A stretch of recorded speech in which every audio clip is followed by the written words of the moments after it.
Fala galera, tudo bem? Eu sou o professor Newton Mello de Biologia e hoje nós vamos iniciar o estudo da microbiologia, que consiste no estudo dos organismos microscópicos, que são os vírus, as bactérias, as arqueias, os protozoários, os fungos e as algas. Na nossa aula de hoje vamos falar especificamente dos vírus, que são os seres vivos mais simples que existem.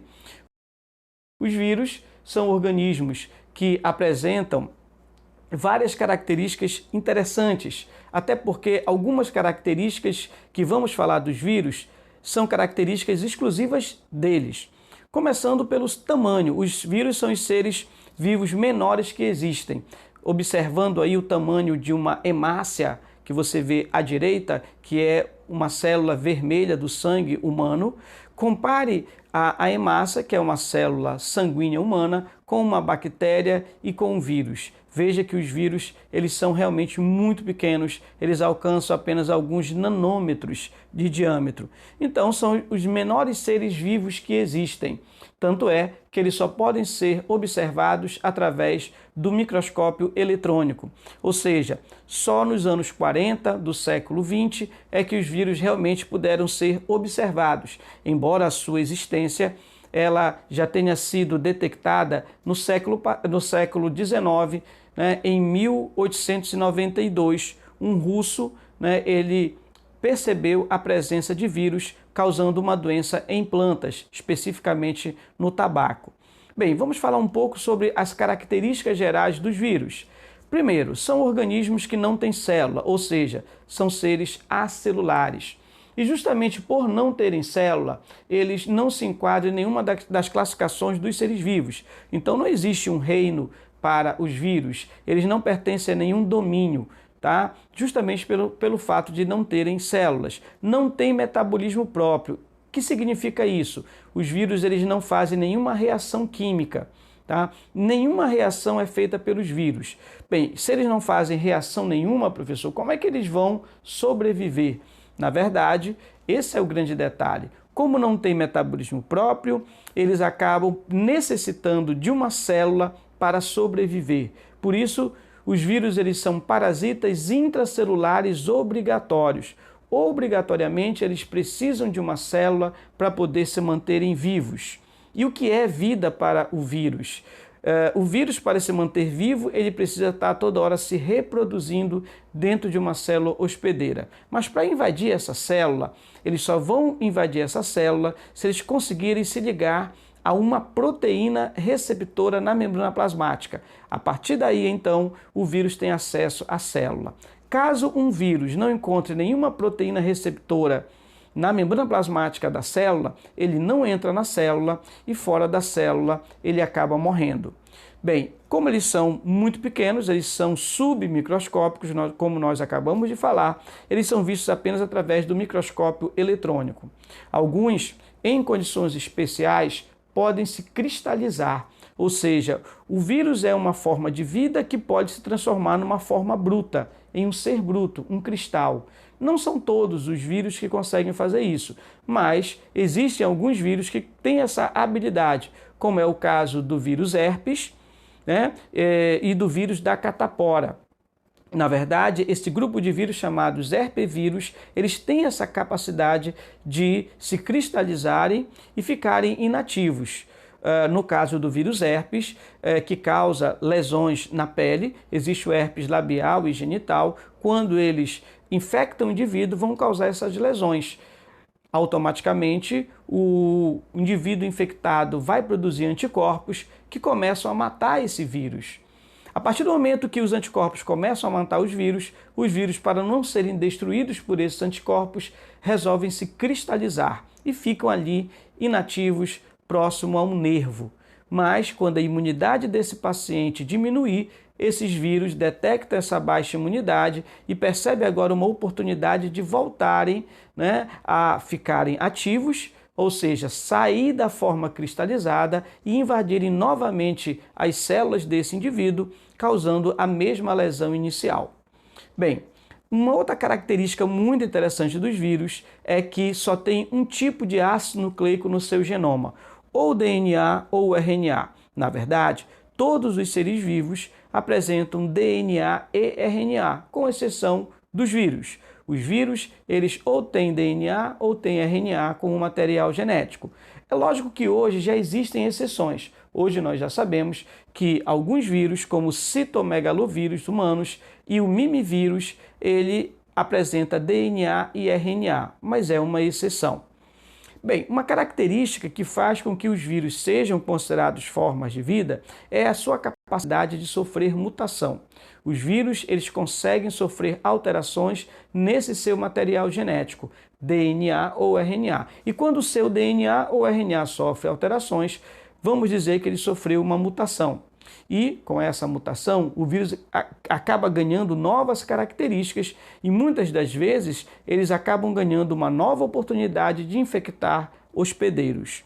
Bem, uma outra característica que o vírus tem e que é uma característica típica de um ser vivo é a capacidade de se reproduzir.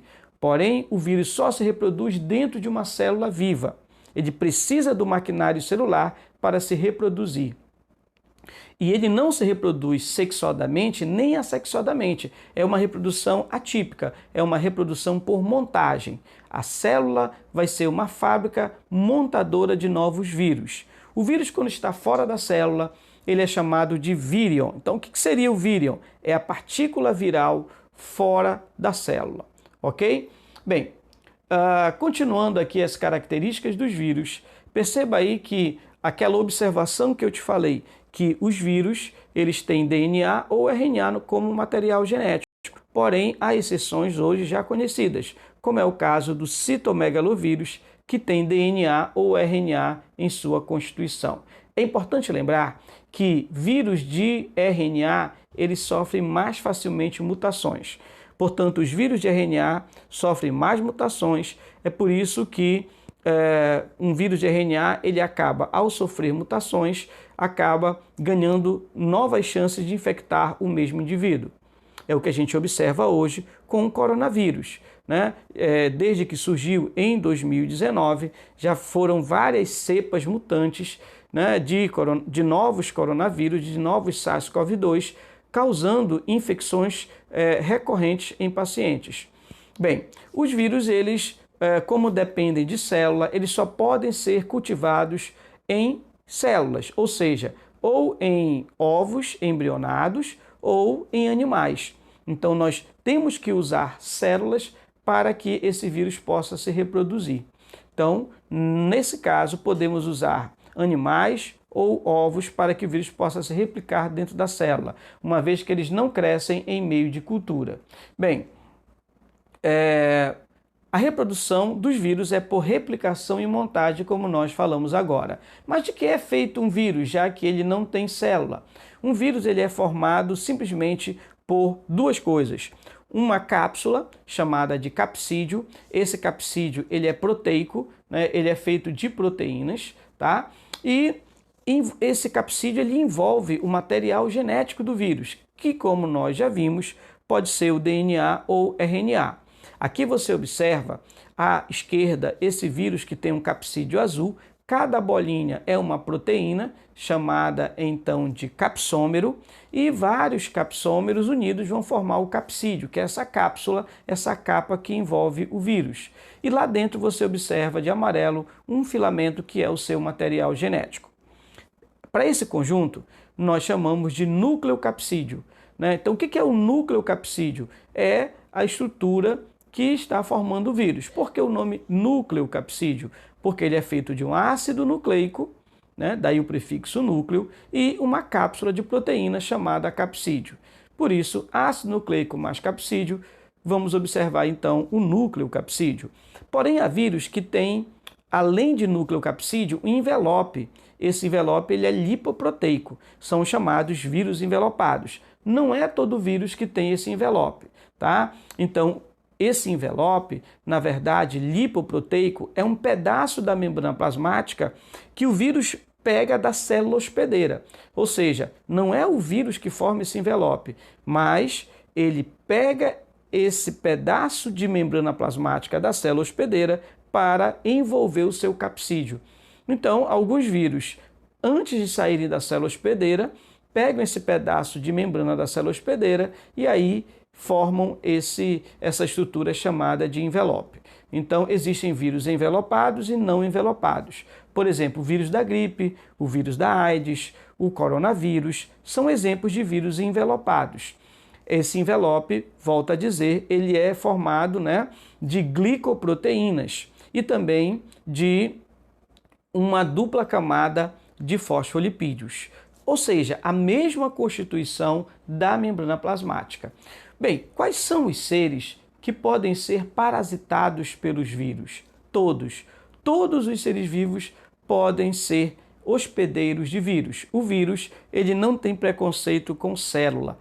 Eu vou atacar apenas a célula humana ou uma célula de um animal, de uma planta. Não, todas as células podem ser infectadas por vírus. Então, teoricamente, todo ser vivo pode ser hospedeiro de vírus, ok?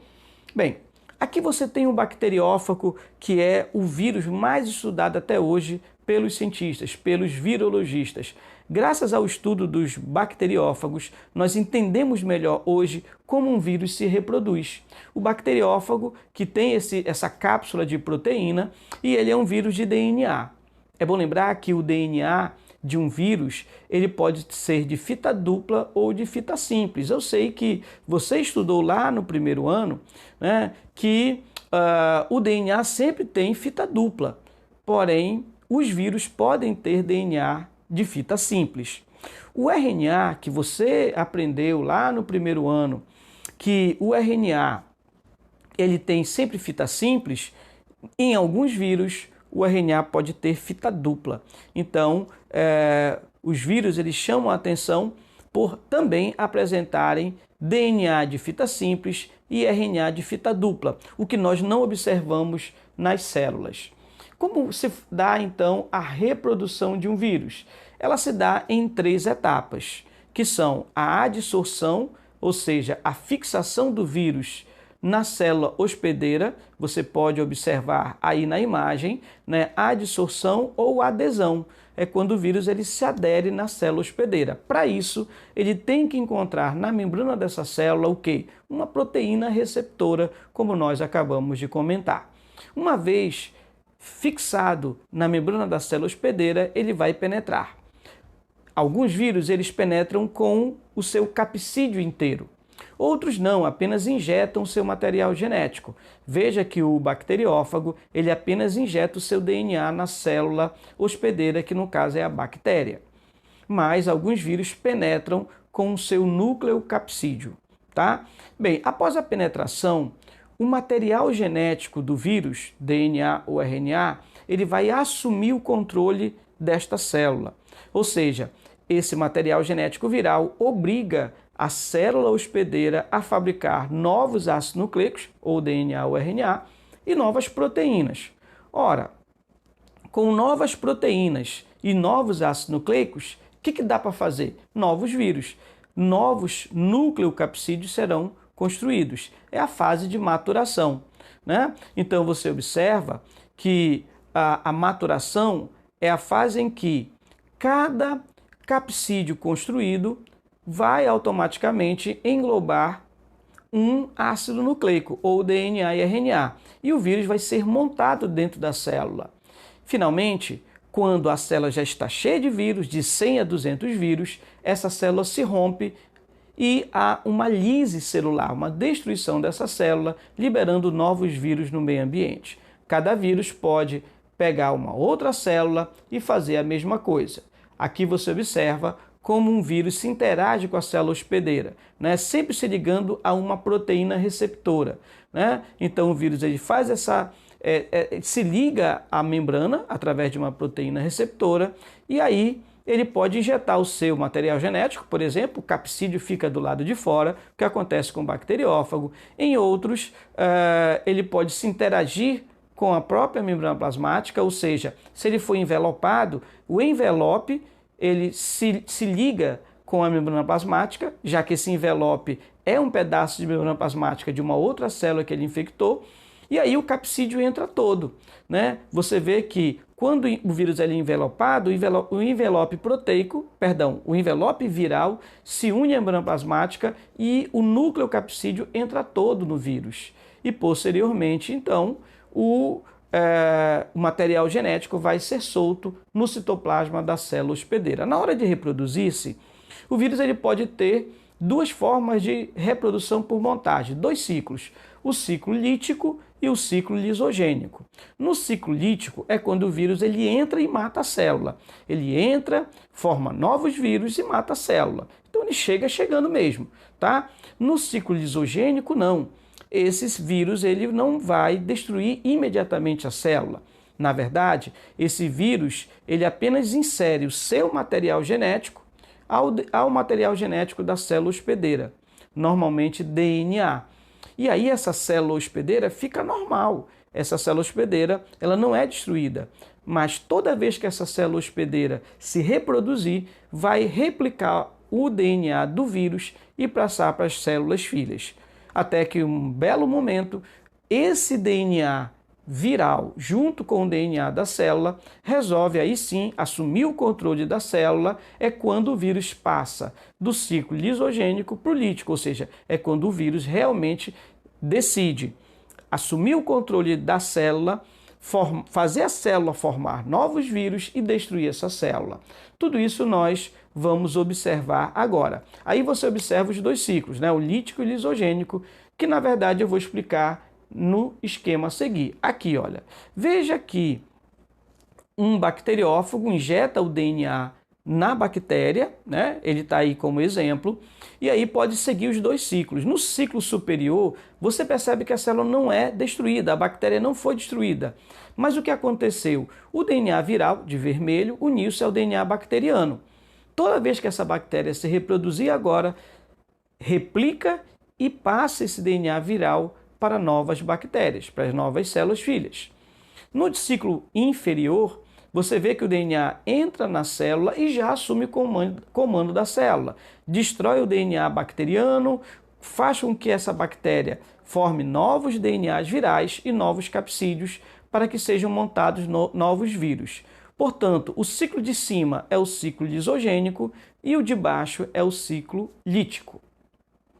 Aqui você observa esse esquema mostrando os dois ciclos, né? À esquerda o ciclo lítico, onde a bactéria vai ser destruída devido à grande quantidade de vírus que se forma dentro dela, e à direita o ciclo lisogênico. Nota que a bactéria, no caso, ela está sendo infectada, mas ela continua normal, né? Ela age como se nada tivesse acontecendo, mas o DNA viral já se incorporou ao DNA da bactéria e toda vez que ela se dividir, automaticamente as células filhas vão herdar esse DNA viral. Então, à esquerda o ciclo lítico, à direita o ciclo lisogênico. Bem, aqui nós vamos observar a classificação dos vírus de acordo com o ácido nucleico que eles têm. O vírus de DNA é aquele vírus também chamado de desoxivírus, né? São os vírus de DNA. E os vírus de RNA, chamados então de ribovírus. Vamos observar primeiro os vírus de DNA. Veja que os vírus de DNA, temos como exemplo o vírus herpes, o HPV, o bacteriófago, né, os adenovírus. O que vai acontecer? O DNA, né, que pode ser de cadeia simples ou dupla, uma vez entrando na célula, forma o RNA mensageiro, né, usa o maquinário celular para produzir um RNA mensageiro. Esse RNA mensageiro vai lá para os ribossomos da célula e vai comandar a síntese de proteínas virais. Já os vírus de RNA, né, também chamados, né, há dois tipos de vírus de RNA, os ribovírus e os retrovírus.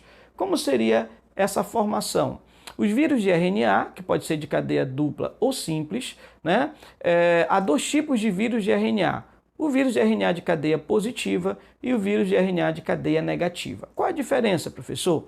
O vírus de RNA de cadeia positiva, né, quando ele entra na célula, ele obriga a célula a formar um outro RNA, né, complementar, e esse RNA complementar vai então formar um novo RNA mensageiro. Veja que o RNA mensageiro, nesse caso, vai ter a mesma sequência do RNA que entrou na célula a primeira vez. né? Então, o vírus de RNA de cadeia positiva usa a mesma sequência do seu RNA no RNA mensageiro. Tá? O RNA mensageiro vai ter a mesma sequência de bases do RNA que invadiu a célula. E a partir daí, esse RNA mensageiro assume a síntese proteica de novas proteínas virais. Já o vírus de RNA de cadeia negativa, o que vai acontecer? Esse vírus, esse RNA, ele entra na célula hospedeira e vai formar um RNA mensageiro complementar. E esse RNA mensageiro vai comandar a síntese de proteínas virais. Mas veja que o RNA mensageiro usado não tem a mesma sequência de bases do RNA que entrou. Então, ele é um vírus de cadeia negativa. Já que o RNA mensageiro não tem a mesma sequência do RNA que invadiu a célula no começo. Bem, aí você vê os retrovírus. Os retrovírus, retro quer dizer para trás. São vírus que fazem o contrário do que nós fazemos. Você estudou lá na citologia que é o DNA que forma o RNA, num processo chamado de transcrição. É isso que acontece nas nossas células. Porém, nos retrovírus, eles conseguem fazer o contrário. Eles são vírus de RNA que, quando invade a célula hospedeira, conseguem produzir DNA a partir de uma enzima chamada transcriptase reversa. Essa enzima consegue converter o seu RNA de cadeia simples em um DNA de cadeia dupla, né? Então faz a transcrição ao contrário do que nós fazemos. Por isso, transcrição reversa. É o contrário de nós. Uma transcrição, né, ao contrário. E a partir daí o DNA ele vai produzir o RNA mensageiro e esse RNA mensageiro comanda a síntese de proteínas virais. O principal exemplo de retrovírus é o HIV. Então, aí o retrovírus são vírus que formam DNA a partir do RNA através da enzima transcriptase reversa, que é uma enzima que já vem com ele. Aí você observa o RNA viral, aí de laranja, né, formando o DNA viral. Esse DNA viral, uma vez formado, vai se unir ao DNA da célula humana, esse DNA que está lá no núcleo. E a partir daí, toda vez que essa célula humana se reproduzir, vai transmitir esse DNA viral para novas células. Até que então esse DNA viral resolve comandar a síntese de novos HIVs e automaticamente a célula morre. Como o vírus da AIDS ataca as células de defesa, que são os linfócitos que vão produzir anticorpos, os linfócitos T, esse vírus ele destrói toda a imunidade, todo o sistema imunológico do paciente, fazendo com que ele acabe não tendo como resistir a infecções causadas por outros vírus, bactérias, protozoários e, infelizmente, ele acaba vindo a óbito se ele não fizer o tratamento correto. Então, esses são os vírus, os tipos de vírus de acordo com o ácido nucleico, e aqui nós encerramos a nossa primeira aula de microbiologia, que foi sobre os vírus. Até a próxima aula e um forte abraço.